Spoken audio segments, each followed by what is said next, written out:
Hello friends. एक बिहारी सब पे भारी परिवार में यूपीएससी के ऑनेस्ट एंड सक्सेसफुल प्रिपरेशन के लिए जो हमने मैराथन क्लास शुरू की है उसके इकोनॉमिक्स क्लास में मैं आपका वेलकम करता हूँ।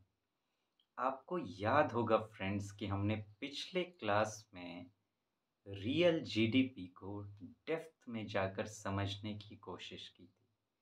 आज हम लोग नॉमिनल जीडीपी को समझने की कोशिश करेंगे, जो कि जीडीपी का दूसरा एस्पेक्ट है, एक दूसरा आयाम है। मैंने कहा था कि रियल जीडीपी के दो आयाम हैं, एक रियल जीडीपी, एक नॉमिनल जीडीपी। तो आइए समझने की कोशिश करते हैं गहराई में जाकर कि नॉमिनल जीडीपी क्या है। शुरुआत शब्दों से करते हैं।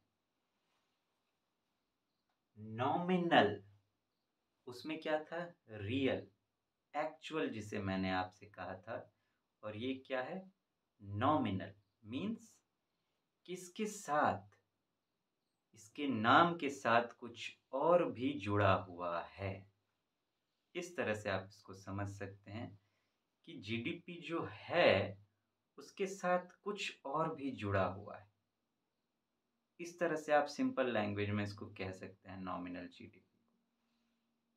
कुछ और भी जुड़ा हुआ है, वो क्या है? कुछ और क्या जुड़ा हुआ है?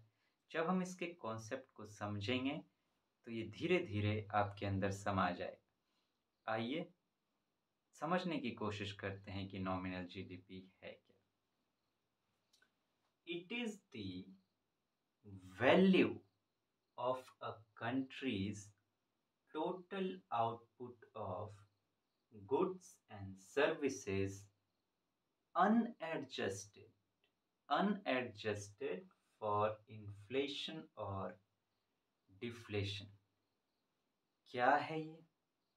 एक कंट्री है, उसका जो total output of goods and services है, कि एक कंट्री ने कितना आउटपुट प्रोड्यूस किया गुड्स का और सर्विसेज का। गुड्स फॉर एग्जांपल आप कह लीजिए कपड़ा, सर्विसेज फॉर एग्जांपल आप कह लीजिए हेल्थ।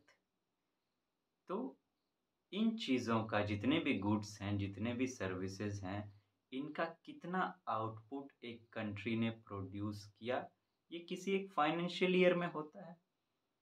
उसको क्या किया जाता है? उसका वैल्यू निकाला जाता है कि कौन सा सामान, कौन सा सर्विस किस कितने कितने मात्रा में, कितने कितने क्वांटिटी में प्रोड्यूस किया गया।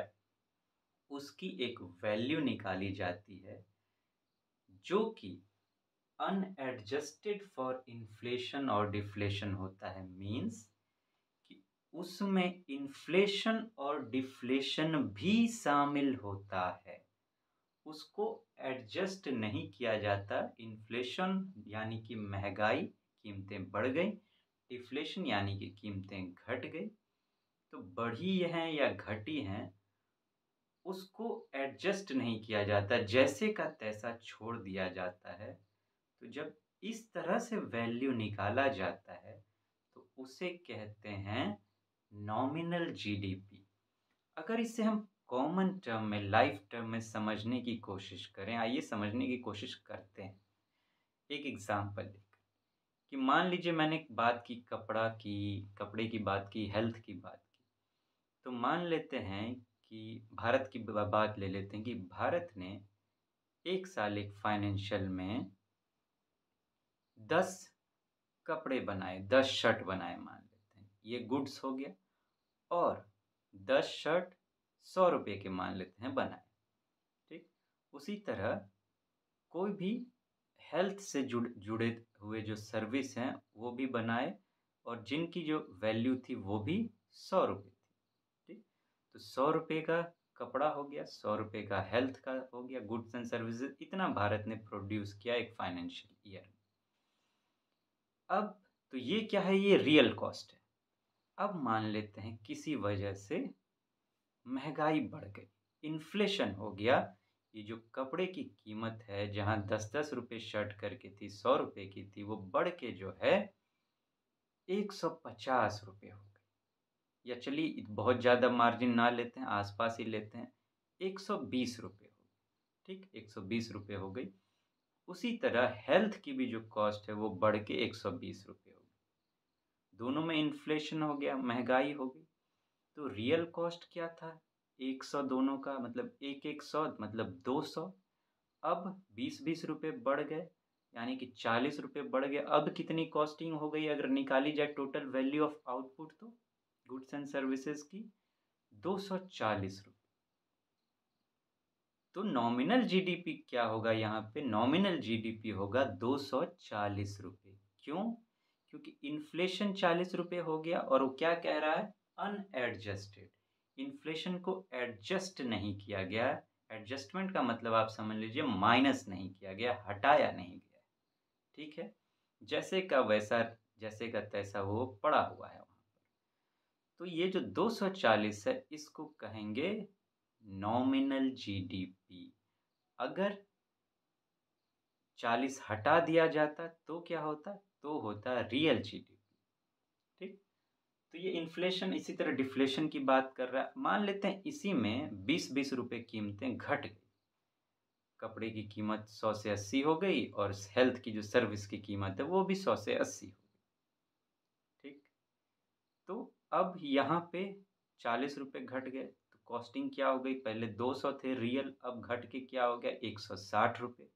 तो नॉमिनल जीडीपी क्या होगा यहाँ पे? नॉमिनल जीडीपी होगा, आप खुद कह देंगे इस बात को, कि 160 रुपये, क्योंकि अनएडजस्टेड है, उसमें से डिफ्लेशन को हटाया नहीं गया है। तो अब आप समझ गए होंगे कि नॉमिनल जीडीपी आखिर होता क्या है। अब आगे बढ़ते हैं। इट इज कैलकुलेटेड बाय, एक और बात मैं कहना चाहूंगा, मैंने छोटे रूप में लिया, इसी को आप पूरे इंडियन इकोनॉमी पे अप्लाई कर दीजिए कि इंडियन इकोनॉमी में एक फाइनेंशियल ईयर में जितने भी गुड्स एंड सर्विसेज प्रोड्यूस होते हैं या जितने भी आउटपुट क्वांटिटी के रूप में आती है, उन सब को जोड़ कर निकाला जाता है। उनका रियल कॉस्ट पे देखा जाता है, फिर देखा जाता है कि इसमें कितना इन्फ्लेशन हुआ, कितना महंगाई बढ़ी या किसकी कीमत घटी, उस सब को देखा जाता है। और उसके बाद बढ़ा घटा हुआ उसको लेकर साथ में जो उसकी वैल्यू निकाली जाती है गुड्स एंड सर्विसेज की, उसे कहते हैं नॉमिनल जीडीपी। ठीक, हमने शॉर्ट में समझने के लिए लिया, इसे ही आप पूरे इकोनॉमी के सारे आउटपुट पर अप्लाई कर दीजिए। It is calculated by gathering data on the quantities of various goods and services produced in the economy। कैसे कैलकुलेट किया जाता है? अब हमें कुछ कैलकुलेट करना है तो पहले उसके लिए डेटा तो चाहिए। अब मान लीजिए हमें पता करना है कि हम कुछ शॉपिंग करके आए, कुछ कपड़ों की या कुछ जो भी सामान की शॉपिंग करके आए, तो पहले तो अगर हमें प्राइस कैलकुलेट करना है तो क्या करेंगे? पहले देखेंगे कि कौन कौन सा सामान लेकर आए, उसको कैलकुलेट करेंगे, करेंगे ना। तो पहले तो क्वांटिटी कैलकुलेट की कि कितने सामान लेके आए, 10 की 20 की। इसी को पूरे इकोनॉमी पे आप समझ लीजिए। फिर क्या किया जाता है? द क्वांटिटीज प्रोड्यूस्ड, कितना प्रोड्यूस हुआ इकोनॉमी में, वो उसका डेटा मिल गया कि इतना इतना क्वांटिटी में इतना इतना गुड्स, इतना इतना सर्विस प्रोड्यूस किया गया है। अब उस क्वांटिटीज को मल्टीप्लाई किया जाता है। मल्टीप्लाई किया जाता है किससे? By the current market prices की, अभी जो कीमत मार्केट में चल रही है उन सामानों की या सर्विसेज की, जो मार्केट में प्राइस अभी चल रही है उससे कैलकुलेट, उससे मल्टीप्लाई किया जाता है। और मल्टीप्लाई करने के बाद जिस जिस गुड की जितनी जितनी कीमत आई, जिस जिस सर्विस की जितनी जितनी कीमत आई, उन सब को ऐड कर दिया जाता है, सम उनका निकाला जाता है, और वही होगा हमारा नॉमिनल जीडीपी। जैसे कि मैंने कहा कि हम इतना शॉपिंग करके आए, पहले हमने देखा कि कितना सामान लिए, फिर उनकी जो कॉस्टिंग हमें पड़ी उसे मल्टीप्लाई कर देंगे, तो वो हमारा नॉमिनल एक्सपेंडिचर आप उसको कह सकते हैं, या कहिए कि मेरा जीडीपी है, हमने इतना खर्च किया, ये हमारा नॉमिनल। नॉमिनल उसी को कहते हैं कि जो करंट में चल रहा है अभी, वो। रियल में मैंने क्या कहा था कि बेस ईयर प्राइस से मल्टीप्लाई किया जाता है। बेस ईयर एक प्राइस किया जाता है फिक्स, वहाँ पे एक फिक्स कॉस्टिंग होती है और फिक्स से मल्टीप्लाई करके हम लोग रियल जीडीपी निकालते हैं, लेकिन नॉमिनल में करंट से मल्टीप्लाई करते हैं जो अभी चल रहा है। ये क्यों ज़रूरी है नॉमिनल जीडीपी निकालना, इसकी क्या ज़रूरत पड़ती है? It's valuable for short term analysis. Short term analysis, क्योंकि ये जो महंगाई है बढ़ती है या घटती है, ये शॉर्ट टर्म में होता है। साल भर में आप हर चीज़ की कीमत सुनते होंगे, कभी बढ़ गई कभी घट गई। बारिश के सीज़न में प्याज की कीमत बढ़ जाती है, फिर आगे जाके घट जाती है। या अलग-अलग सामान पे आप सुनते होंगे कि चीज़ें साल में बढ़ती घटती रहती हैं। वो डिपेंड करता है अलग-अलग फैक्टर्स पे, जो हमने डिमांड एंड सप्लाई में समझा था और आगे जाके इन्फ्लेशन के चैप्टर में भी समझेंगे फिर से गहराई में जाकर। ठीक है? शॉर्ट टर्म छोटे तौर पर देखा जाता है, क्योंकि जो करंट मार्केट प्राइस है वो बदलता रहता है, तो इसीलिए शॉर्ट टर्म में देखा जाता है। शॉर्ट टर्म एनालिसिस के लिए वैल्यूएबल है। उसके बाद किसकी और क्या जरूरत पड़ती है? रिवेन्यू कैलकुलेशन, कि इस साल इतना आउटपुट प्रोड्यूस हुआ गुड्स और सर्विसेज, इसे हमने करंट मार्केट प्राइस पे अगर इसको बेचेंगे तो हमें कितना पैसा आएगा। तो रिवेन्यू कैलकुलेट किया जाता है उसका। रिवेन्यू मतलब इनकम, आप समझ लीजिए कितना पैसा आएगा। And budget alignment. Budget alignment, अब देखिए बजट क्या होता है, हर साल तैयार होता है। और बजट क्या है? पूरा पैसों का खेल है। बजट में से आखिर करती क्या है सरकार? सरकार कुछ पॉलिसीज लेकर आती है कि हम ये पॉलिसी इम्प्लीमेंट करेंगे, उनके लिए उन्हें इनकम की ज़रूरत पड़ती है, तो वो बजट तैयार करते हैं। ये देखते हैं कि कितना पैसा आने वाला है, अब उसी हिसाब से तो अपना पॉलिसी बनाएंगे। ऐसा तो नहीं कि पैसा तो आने वाला है अठन्नी और खर्चा हम लोग को रुपया करना है। तो कैलकुलेट करती है सरकार कितना रिवेन्यू आने वाला। अब मैंने कहा कि हर साल बनेगी, तो हर साल तो वो करंट का ही तो देखेगी ना कि अभी कितना इनकम हमको आएगा, जो हम इससे बजट तैयार करें अभी। तो इसीलिए उसको जो है बजट के साथ अलाइन किया जाता है, नॉमिनल जीडीपी को। अलाइनमेंट मतलब जोड़ना, कि अभी हमें कितना रिवेन्यू आएगा सामान बेचने पर, और फिर उस हिसाब से बजट से उसको जोड़ दिया जाता है कि अब ऐसी ऐसी पॉलिसी बनाइए। तो ये बातें होती हैं, इसके लिए ज़रूरी है। यही हमने रियल जीडीपी में देखा था कि लॉन्ग टर्म एनालिसिस के लिए देखा जाता था कि लॉन्ग टर्म एनालिसिस कितना हुआ, एक्चुअल में ग्रोथ कितना हुआ, एक्चुअल उसका फिर कंपैरिजन देखा जाता था कि वो कंपैरिजन के काम आता है, और नॉमिनल जीडीपी इनके काम आता है। ठीक है? तो ये था हमारा नॉमिनल जीडीपी। तो फ्रेंड्स, फिर मिलेंगे हम लोग, आगे बातें करेंगे। आप अपना ध्यान रखें।